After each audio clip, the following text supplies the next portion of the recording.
बच्चों आज हम पढ़ने जा रहे हैं diffraction due to single slit. और ये किस टाइप का डिफ्रैक्शन है? यह है फ्राउनहोफर डिफ्रैक्शन। फ्राउनहोफर डिफ्रैक्शन क्या होता है? जब सोर्स से स्लिट का डिस्टेंस और स्लिट से स्क्रीन का डिस्टेंस इनफाइनाइट होता है, उसे क्या बोलते हैं? Fraunhofer class of diffraction. और डिस्टेंस को इनफाइनाइट अपीयर करने के लिए दो कॉन्वेक्स लेंसेज लगाए जाते हैं, जैसा कि हमने डेफिनेशन में पढ़ा है इसके प्रीवियस लेक्चर में। एक कॉन्वेक्स लेंस लगाया जाता है सोर्स और स्लिट के बीच में, और दूसरा कॉन्वेक्स लेंस लगाया जाता है स्लिट और स्क्रीन के बीच में। ठीक है, तो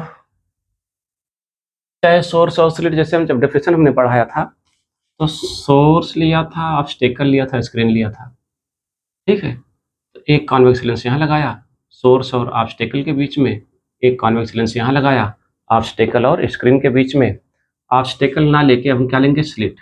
दिस इज स्लिट। स्लिट क्या है हमने बताया भी है आपको, आप जानते भी हो कि कोई सोर्स है, कोई बल्ब है, उसको ढक दो किसी चीज से और फिर उसमें होल कर दो, उस होल से लाइट निकलेगी।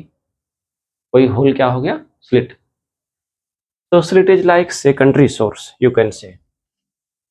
तो एक सिंगल स्लिट है, उससे हमको डिफ्रैक्शन पढ़ना है। चलिए, ये है आपका source, this is your source, और फिर है कॉन्वेक्स लेंस। अब सोर्स जो होता है वो कॉन्वेक्स लेंस के फोकस पे रखा होता है। तो अगर ये फोकस पे रखा होगा तो उससे क्या होगा कि रेज को, भाई सोर्स से लाइट चारों दिशा में निकलेगी ना, हर तरफ निकलेगी, स्प्रेड करेगी लाइट। चूंकि सोर्स इस कॉन्वेक्स लेंस के, this is convex lens L1, इसके फोकस पे है, तो रेज को पैरेलल कर देगा। एक कॉन्वेक्स लेंस क्या करेगा? रेज को पैरेलल कर देगा। अब बहुत सारी रेज जाएंगी, तो हम केवल दो रेज ले रहे हैं।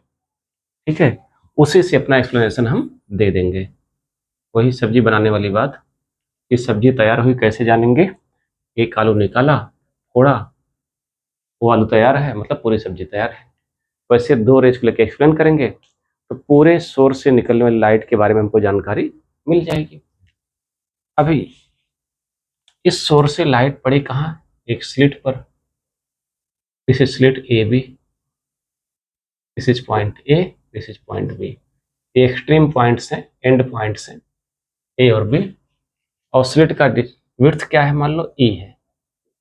कहीं कहीं ए भी लिखा होता है, कहीं कहीं ई लिखा होता है। हम ई ही मान रहे हैं क्योंकि ए से एम्पलीट्यूड को भी डिनोट करते हैं। ठीक है, अब जब इस स्लिट पे लाइट पड़ी तो स्लिट पे बहुत सारे एटम्स होंगे। तो हाइगेंस क्या कहते हैं कि जब लाइट पड़ती है और मीडियम के एटम पे पड़ती है तो हर एटम कैसा बिहेव करेगा? Like a secondary source, like a secondary wavelet emitting radiation in all directions. जहां से रेडिएशन क्या होगा? हर डायरेक्शन में निकलेगा। ये मैं सही से लगा लो। तो इससे लाइट हर डायरेक्शन में निकलेगी, इससे लाइट हर डायरेक्शन में निकलेगी, हर तरफ स्प्रेड करेगी, यहाँ से लाइट हर तरफ स्प्रेड करेगी। तो हम केवल दो डायरेक्शन को लेकर चेक करेंगे, एक ओरिजिनल डायरेक्शन, ठीक है, और एक किसी एंगल थीटा पर। ऐसा नहीं कि केवल यही दो ही डायरेक्शन होंगे, बहुत सारे डायरेक्शन होंगे, तो हम केवल दो को लेकर चेक करेंगे। ओरिजिनल डायरेक्शन क्या है? Original direction. और फिर यहाँ पर क्या होगा? एक कॉन्वेक्स लेंस इधर भी लगा होता है, क्योंकि दो कॉन्वेक्स लेंस होते हैं, एक सोर्स और स्लिट के बीच में, एक स्लिट और स्क्रीन के बीच में। तो ये आपका कॉन्वेक्स लेंस है दूसरा, जो सोर्स और स्लिट और स्क्रीन। तो ये आपका दूसरा कॉन्वेक्स लेंस हो गया यहाँ पर। अब रेज पैरेलल आ रही हैं, तो अगर पैरेलल रेज आती हैं तो ये जाके कन्वर्ज हो जाती हैं, इकट्ठी हो जाती हैं। कहाँ पर? फोकस पे। ये कॉन्वेक्स लेंस की विशेषता है। और मान लो यहीं पर आपका स्क्रीन है, ये जो पॉइंट जा रहा है, दिस इज योर स्क्रीन।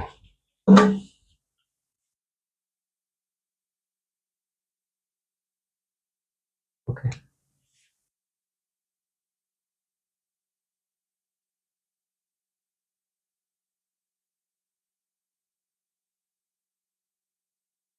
ठीक है। ये कलेक्ट होता है ओ पर, और दूसरा रे ले लिया हमने एंगल थीटा पर।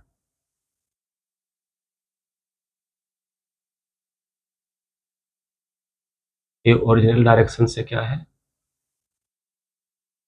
एंगल थीटा पे है,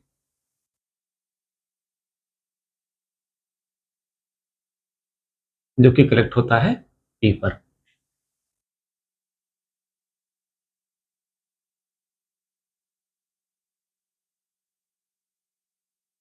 ठीक, एक ये ओरिजिनल डायरेक्शन हो गया जो ओ पे कलेक्ट होता है, और एक एंगल थीटा जो पी पर कलेक्ट होता है। तो अगर हम पाथ डिफरेंस निकालना चाहें किसमें, एपी और बीपी में, उसके लिए हम यहाँ से परपेंडिकुलर ड्रा कर देंगे, दिस इज योर परपेंडिकुलर। ठीक है, ये है एम, तो यही इतना पाथ डिफरेंस होगा B M. B M will be path difference, क्योंकि इधर रे सीधी चलेगी, इधर रे उतनी ही चलेगी, यही बी एम एक्स्ट्रा चल रही है, तो बी एम क्या हो गया, पाथ डिफरेंस। अच्छा, अब देखिए कि ये जो है, ये एंगल थीटा है, दिस इज थीटा, तो ये एंगल भी थीटा होगा। कैसे, देखो ये इतना 90 है, ये क्या है, ये 90 है, ये इतना थीटा है, तो ये क्या हो जाएगा, 90 माइनस थीटा। अब देखिए ये 90 है ना, ये 90 है, ये 90 माइनस थीटा है, ये क्या हो जाएगा, थीटा हो जाएगा, दिस इज एंगल थीटा। तो पार्ट डिफरेंस आपका क्या हो गया, बी एम। अब लिखेंगे क्या, कि व्हेन लाइट फ्रॉम, पहले क्या लिखेंगे, light from source S is collimated by lens L1, this is convex lens L1, this is convex lens L2, then it incidents on a slit AB. So when light incidents on slit AB, then each atom, each point of slit AB behaves like a secondary source, secondary wavelets according to Huygens principle, emitting radiations in all directions. Consider two directions such that one is the original direction which is collected at O, and other is at an angle theta which is collected at, इसको लिख भी लिया जाता है, ठीक है, कि when या लाइट, बहुत शॉर्ट में लिख रहे हैं, वैसे तो सब लिखा जाता है कि ये सोर्स कहाँ है, L1 के फोकस पे है, लेकिन हम डायरेक्ट लिख रहे हैं कि light from source S is collimated, straight कर लिया जाता है by convex lens L1 and incidents on slit AB. Then each atom or point of slit AB, slit AB का हर एटम या पॉइंट क्या होगा, बिहेव्स, कैसा बिहेव करेगा, लाइक सेकेंडरी सोर्स, और सेकेंडरी वेवलेट्स, तरंगिकाएं जैसे बोलते हैं हिंदी में, सेकेंडरी वेवलेट्स, और एक इसके अनुसार है, ब्रैकेट लिख सकते हैं, अकॉर्डिंग टू हाइगेन्स प्रिंसिपल। और क्या है, emitting radiations in all directions, emitting radiations in all directions. Consider two directions.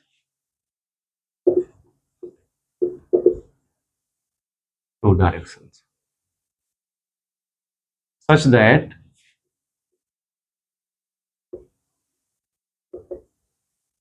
one is the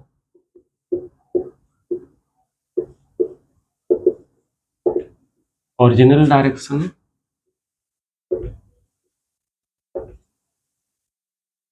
एक क्या है ओरिजिनल डायरेक्शन जो कहाँ कलेक्ट होता है, which is collected at O, which is collected at O and other is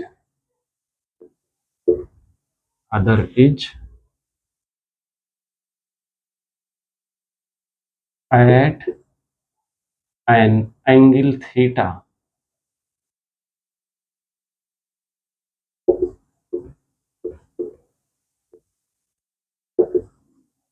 with the original direction.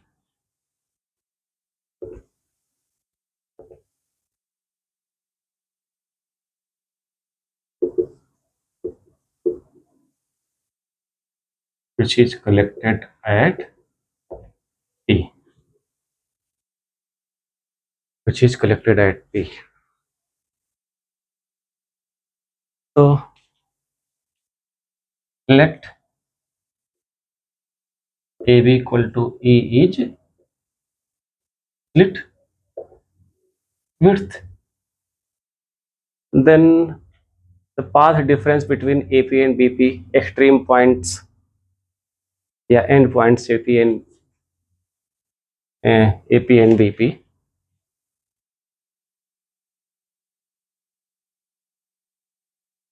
Path difference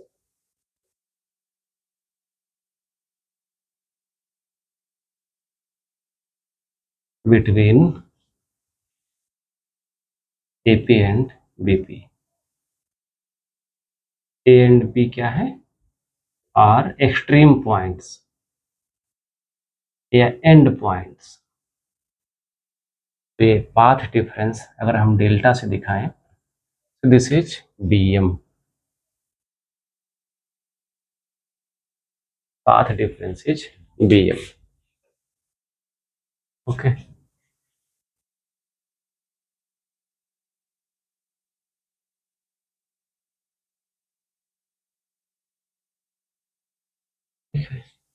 चलिए इसको screenshot या तो लीजिए, मैं रफ करने जा रहा हूँ.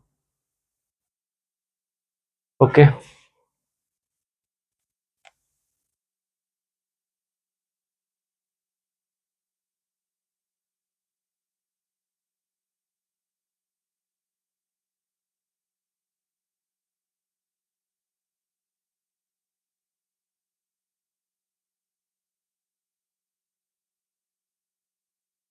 तो अब इन ट्रायंगल ABM या MBA,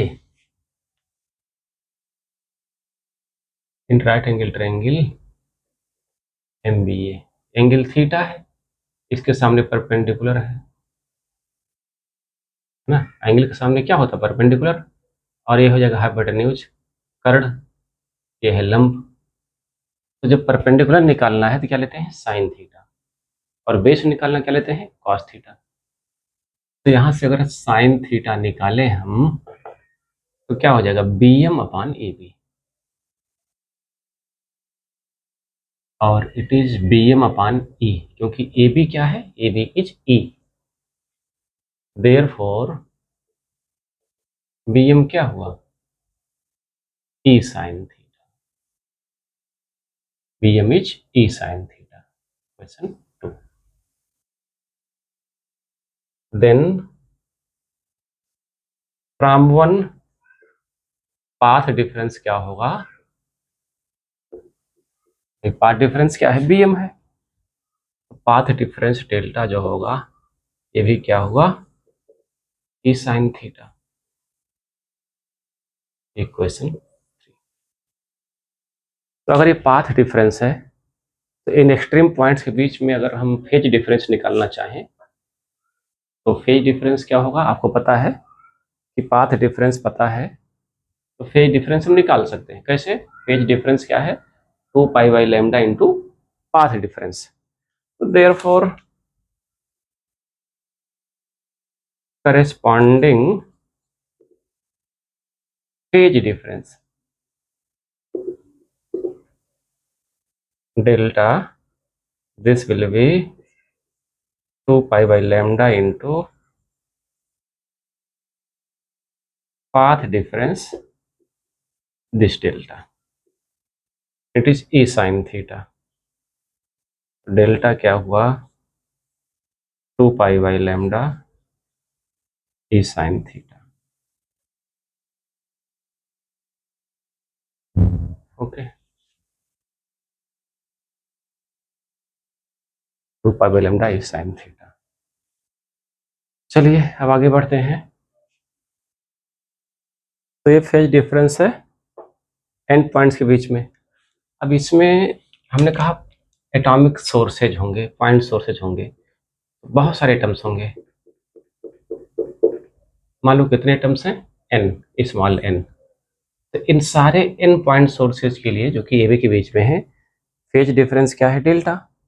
तो किन्हीं भी दो सक्सेसिव के लिए क्या हो जाएगा? Delta upon n। ठीक, इफ n क्या है?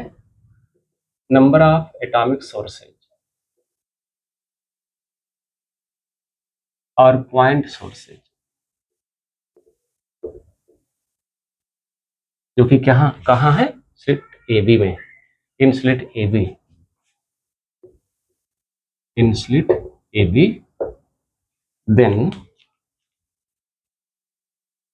then the phase difference for any two successive atomic sources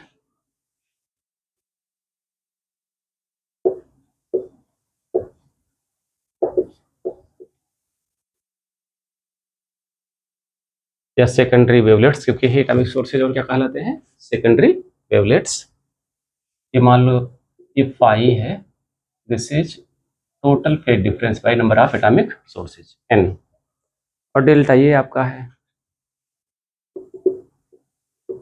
therefore phi क्या हुआ?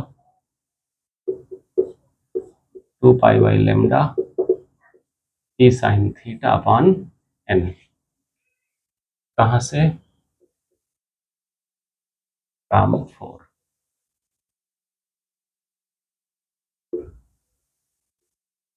देयरफॉर फाई इक्वल टू क्या हुआ?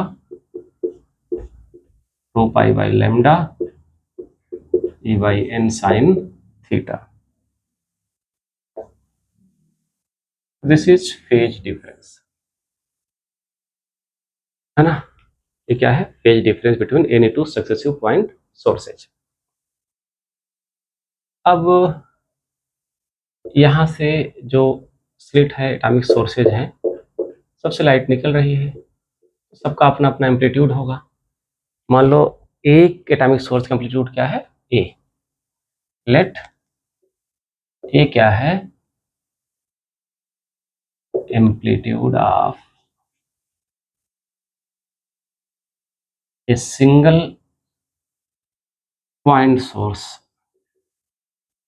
और एटॉमिक सोर्स।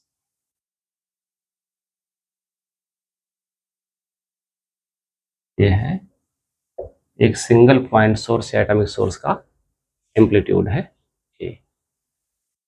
अच्छा, ये यहाँ का एम्पलीट्यूड है, लेकिन यहाँ से जब लाइट चल रही कहाँ पहुँचेगी? पी पे। जब लाइट चलेगी तो एम्पलीट्यूड डिक्रीज करता है, लाइट डिक्रीज करती है। आप देखो कोई सोर्स है, लाइट जल रही है, और जब सोर्स से दूर जाते हैं तो लाइट धीमी हो जाती है, यानी एम्पलीट्यूड क्या है? वो डिक्रीज करता है। इंटेंसिटी क्या है? डिक्रीज करती है। तो ये यहाँ का एम्पलीट्यूड है, और लाइट यहाँ से जब पी पर पहुँचेगी तो एम्पलीट्यूड क्या होगा? ये निकालना पड़ेगा। अब एक सोर्स का एम्पलीट्यूड ए है, लेकिन लाइट पूरे स्लिट से जा रही पी पे, केवल एक एटम से जा नहीं रही है, पूरे स्लिट से जा रही है। जब पूरे स्लिट से जा रही है तो हम लॉ ऑफ सुपरपोजिशन यूज करेंगे वेक्टर वाला। आपने देखा होगा कि अगर दो वेक्टर हैं, एक वेक्टर ए है, एक वेक्टर बी है, इन दोनों का रिजल्टेंट ए है, आर है। एक वेक्टर ए है, एक बी है, इन दोनों का रिजल्टेंट क्या है, आर है। तो क्या लिखते हैं हम, R equal to under root A square plus B square plus 2ab। A B के बीच में एंगल क्या है, मान लो थीटा है, कॉस ऑफ थीटा। ठीक है, ये दो वेक्टर के सुपरपोजिशन का फार्मूला है। लेकिन यहाँ पर दो ही वेक्टर तो है नहीं, n पॉइंट सोर्सेज है। जब n पॉइंट सोर्सेज होता है, n वेक्टर्स होते हैं, तो उसी का फार्मूला हो जाता है, अगर बराबर बराबर एम्पलीट्यूड है, मैग्नीट्यूड है, a sine n theta by 2, जो फेज दोनों के बीच में एंगल है, अपान साइन थीटा बाई 2, ये फार्मूला होता है। जैसे थीटा एंगल है ना ए और बी के बीच में, अब मान लो दोनों का एम्पलीट्यूड सेम होगा, ये भी ए ये भी ए, तो आपका ये फार्मूला बनेगा। केवल दो नहीं, एन होंगे भाई, ए बी जोड़ के आर बनाए, अब आर में क्या जुड़ गया, सी, है ना, आर डैश बना लिए, फिर डी जुड़ा, ऐसे कितने बार जुड़े, एन बार जुड़े, तो आपका ये फार्मूला बनता है। तो यहाँ पर यही वेक्टर एडिशन का फार्मूला लगेगा। ओके, तो अब हम पी पर एम्पलीट्यूड लिखेंगे due to superposition of all these point sources, कि जिनके बीच में दो सक्सेसिव के बीच में ये डिफरेंस क्या है, पाई है। तो therefore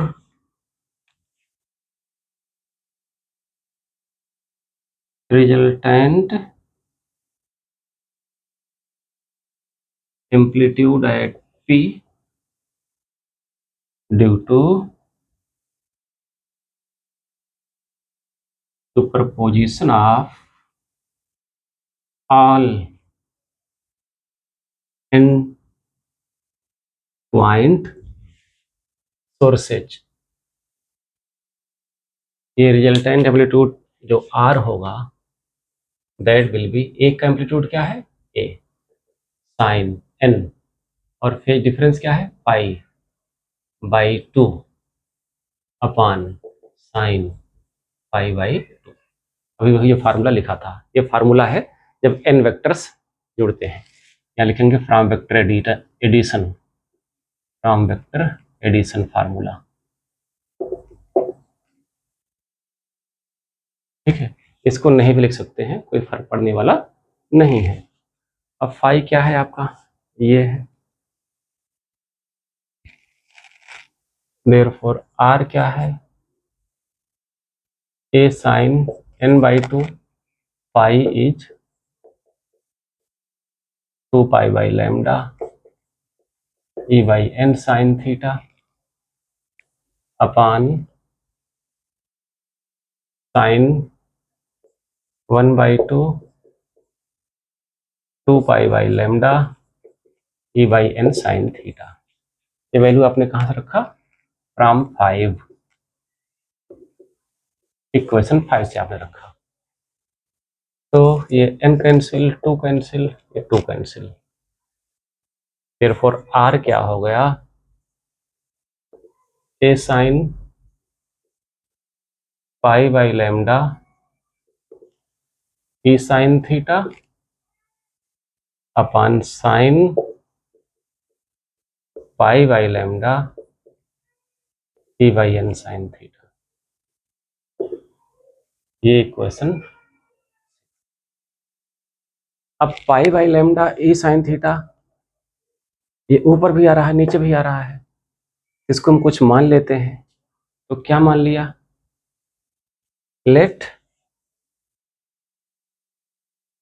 pi by lambda E sine theta this equal to alpha, इसको हमने अल्फा मान लिया। Now equation 6 becomes,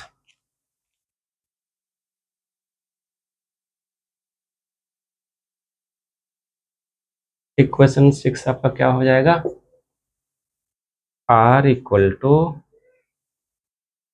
A sine alpha upon sine alpha by N. It is A sine alpha upon sine alpha by N. तो ये alpha क्या है, small है, पाइबल ई स्लिट का विड्थ स्मॉल है, साइन थीटा स्मॉल है, तो अल्फा इज स्मॉल। लेकिन एन क्या है, it is number of point sources, number of atoms in slit, ये लार्ज है। तो चूंकि अल्फा स्मॉल है, as alpha is small and number of point sources N is large, therefore alpha by N क्या है, small को large से divide करोगे तो बहुत स्मॉल होगा, इज वेरी स्मॉल। और अगर alpha by N very small है, therefore sine alpha by N क्या होगा, it is alpha by N. As theta is small, so sine theta क्या होगा, थीटा, आपने पढ़ा है, अगर थीटा स्मॉल तो sine theta theta cos theta 1, zero is small, sine zero zero cos zero 1। Okay, तो अब नाउ क्वेश्चन 8 बिकम्स, जहाँ साइन अल्फा बाई एन है वहाँ क्या पुट कर देंगे, alpha by N only. Now question 8 becomes, let it be question 9, r is a sin alpha upon alpha by N, तो N ऊपर चला जाएगा, तो ऊपर जाएगा तो ए में मल्टीप्लाई भी हो जाएगा, देयरफॉर r क्या हुआ, N A sine alpha by alpha. अब ये एन ए क्या है, हियर ए क्या है, amplitude of a single source, point source, और एन क्या है, नंबर ऑफ पॉइंट सोर्सेज। तो as N equal to number of point sources, as amplitude of single source, एक सोर्स का एम्पलीट्यूड क्या है, ए, एन सोर्सेज का एम्पलीट्यूड क्या हो जाएगा, एन ए, और एन सोर्स को मिला के क्या बनेगा, पूरा स्लिट, यानी ये एन ए क्या है, पूरे स्लिट का एम्पलीट्यूड है। तो एज ए क्या है, amplitude of a single point source,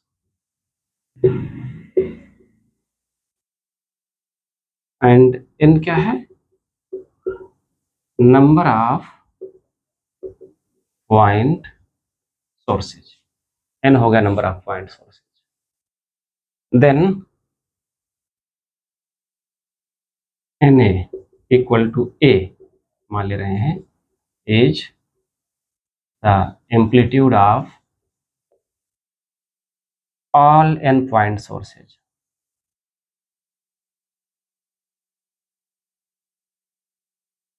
और होल स्लिट या पूरे स्लिट का एम्पलीट्यूड। ओके, तो अब इस n इक्वल टू ए की वैल्यू हम यहाँ पुट कर दें,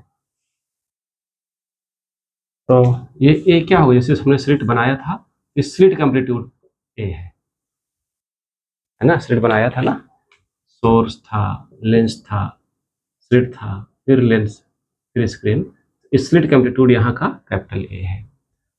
तो नाउ क्वेश्चन 10 बिकम्स,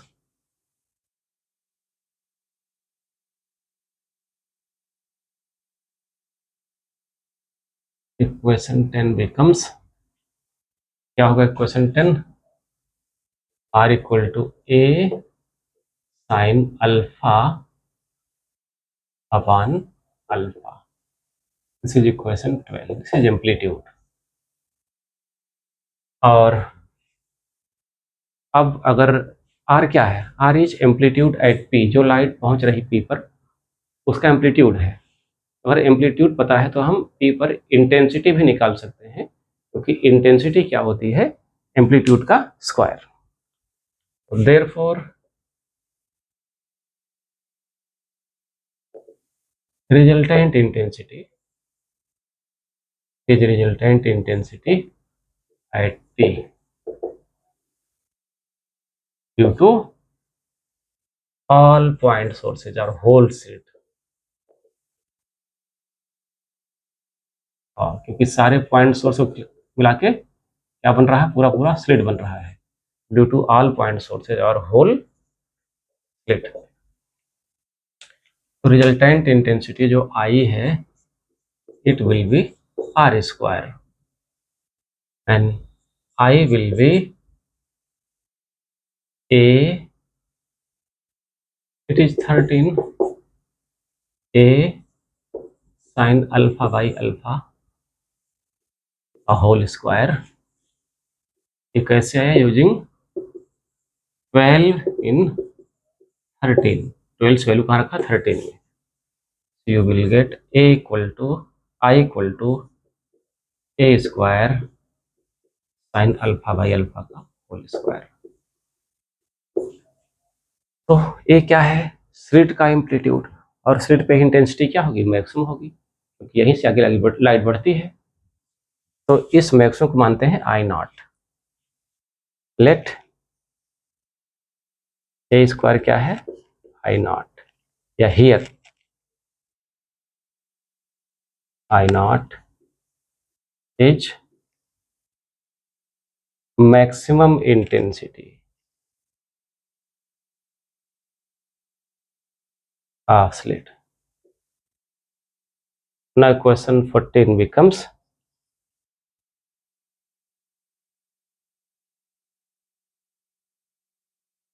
क्या हो जाएगा भैया, it will be I equal to I not sine alpha by alpha का स्क्वायर। 16 इक्वेशन, ये आपका रिजल्टेंट इंटेंसिटी निकल के आया डिफ्रैक्शन के लिए due to single slit. This is resultant intensity I equal to I not sine alpha by alpha, जहाँ alpha आपको क्या मिला है, pi by lambda E sine theta. अब हम लोग निकालेंगे condition for maxima and minima, तो चीज मिनिमा का और मैक्सिमा का कंडीशन निकालेंगे। ओके, तो कंडीशन फॉर मिनिमा,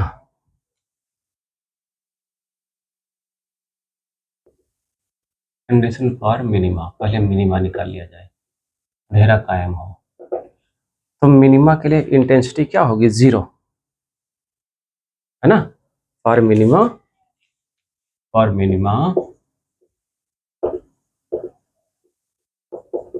इंटेंसिटी